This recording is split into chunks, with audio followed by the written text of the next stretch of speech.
प्राचीन काल में भारत के मध्य एक समृद्धि और शक्तिशाली राज्य था जिसका नाम था अशोकनगर।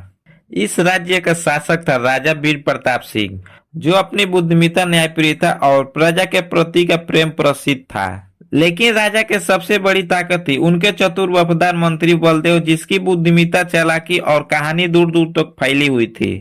यह कहानी राजा वीर प्रताप सिंह और बलदेव की उस रोमांचक यात्रा की है जिसमें उन्होंने अपने राज्य को एक भयानक संकट से बचाया और अपनी बुद्धि का सही प्रयोग किया। अशोकनगर एक ऐसा राज्य था जहां हर एक वो सुख शांति थी, प्रजा खुशहाल थी और व्यापार में फल फूल रहा था और कला सहित का विकास चरम पर था। लेकिन हर खुशी हर राज्य की तरह नहीं होती, लेकिन अशोकनगर को भी जलने वालों को कमी नहीं थी। पड़ोसी राज्य मालदीव के राजा रुद्र सिंह अशोकनगर की समृद्धि से जलता था। वह हमेशा से अशोकनगर को अपने अधीन करना चाहता था, लेकिन वह जानता था कि राजा वीर प्रताप सिंह और उनके चतुर मंत्री बलदेव को रहते हुए ये आसान नहीं होगा।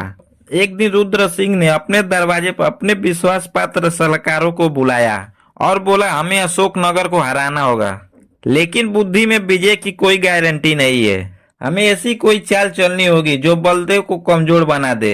उसके एक सलाहकार सैफर नामक एक चालाक जासूस ने उसे सुझाव दिया, महाराज हमें युद्ध की नहीं चालाकी की जरूरत है।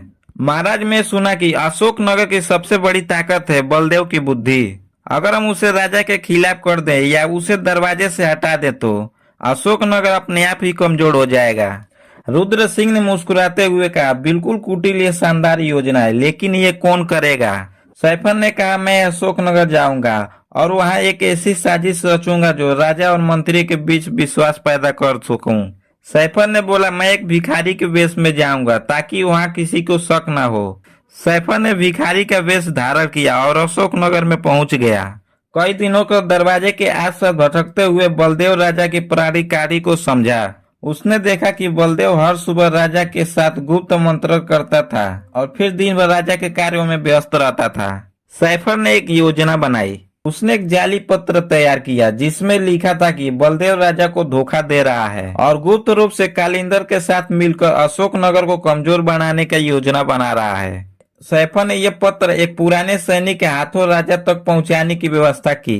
उसने सैनिकों को पैसे देकर कहा कि यह पत्र राजा को गुप्त रूप से दे दे और कहे कि यह पत्र किसी अनजान व्यक्ति ने दिया है, और सैनिक ने वैसा ही किया।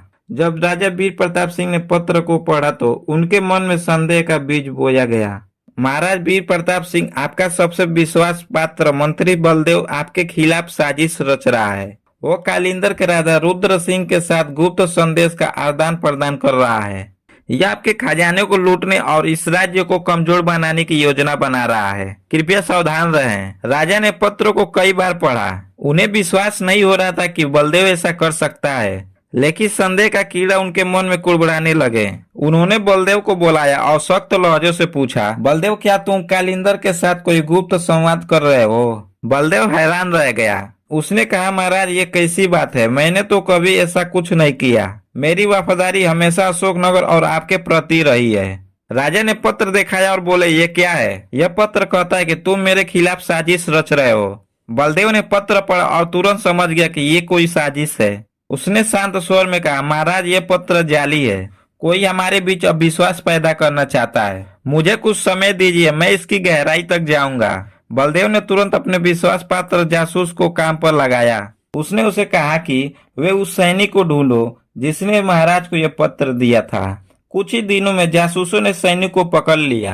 उसने डर के मारे सब कुछ उगल दिया और बताया कि उसे भिखारी ने यह पत्र देने के लिए पैसे दिए थे। बलदेव ने भिखारी की तलाश शुरू की। उसने अपने जासूसों को हर गली नाके पर तैनात कर दिया। आखिरकार सैफर को एक सराय में पकड़ लिया गया। जब उससे पूछताछ की गई तो उसने शुरुआत में झूठ बोला, लेकिन बलदेव की कठोर पूछताछ से उसके आगे टिक नहीं सका। उसने कबूल किया कि वह कालिंदर का जासूस है और उसका मकसद था राजा और मंत्री के बीच फूट डालना। बलदेव ने सैफर को कैद में डाल दिया और राजा को सारी बात बताई और राजा को अपनी गलती पर पछतावा हुआ। उन्होंने बलदेव से माफी मांगी और कहा, मैंने तुम पे संदेह करके गलती कर दी। तुम मेरे सबसे विश्वास पात्र मित्र और सलाहकार हो। बलदेव ने मुस्कुराते हुए कहा, महाराज, आपका संदेह स्वाभाविक था, लेकिन अब हमें कालिंदर की साजिश का जवाब देना होगा। बलदेव ने एक ऐसी योजना बनाई जो कालिंदर को सबक सिखा दे।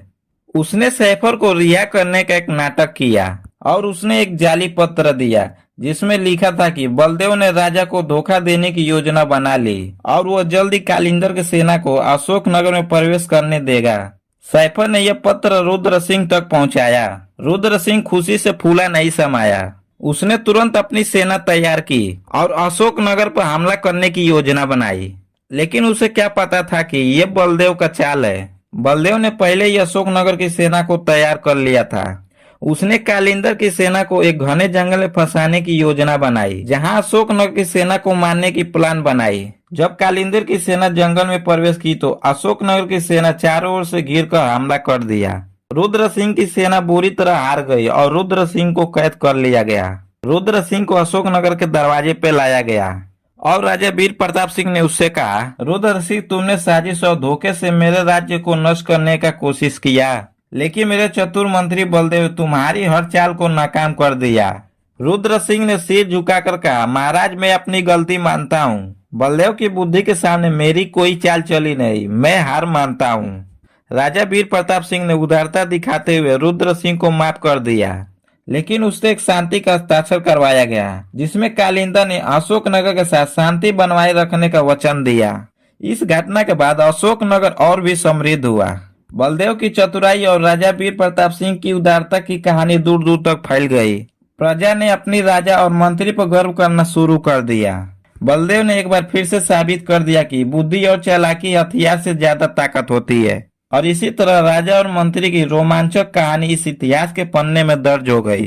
दोस्तों, कैसा लगा आज का इंटरेस्टिंग वीडियो? दोस्तों, वीडियो अच्छा लगा तो चैनल को सब्सक्राइब करना ना भूलें।